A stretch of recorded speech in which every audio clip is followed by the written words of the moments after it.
Hawthorne that the administration has decided not to move nuclear waste from the Great Lakes. This leaves thousands of tons of plutonium and other transuranic poisons in outdated storage facilities next to the drinking water of 30 million Americans and millions of Canadians. What would happen if plutonium leaks into the Great Lakes? It would contaminate 95% of America's fresh water for thousands of years. We know that respected scientists would never recommend permanently storing nuclear waste next to major lakes and rivers, but that is what Senator Reid got our president to do. Under this administration, 35 states will have to permanently store plutonium and other poisons on Long Island Sound, in the Mississippi River Basin, and throughout the Great Lakes.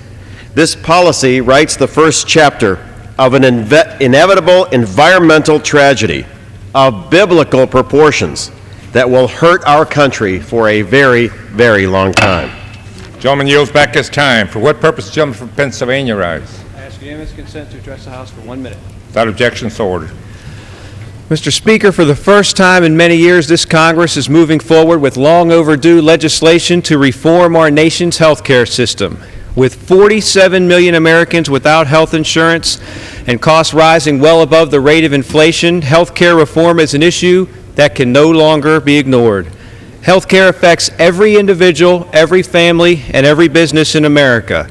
Less than half of all small businesses in this country can afford to offer health insurance to their employees. Tens of millions of insured Americans live in fear of losing their coverage due to skyrocketing health care costs, and families are one accident or illness away from losing everything.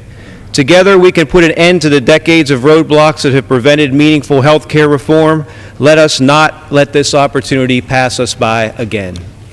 Gentleman yields back his time. For what purpose, the gentleman from New Jersey rise?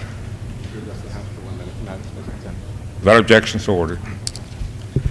Thank you, Mr. Speaker. To Nancy Pelosi, Speaker Pelosi, I say American taxpayers, American families, Americans are all hurting.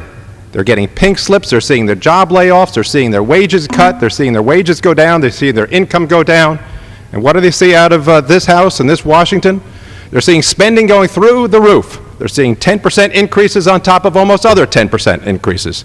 They're seeing almost more than a quarter of the nation's growth in wealth all being sucked right into this nation's capital and spent in this city. Mr. Speaker, the American people did indeed vote for a change, but this is not what they were hoping for.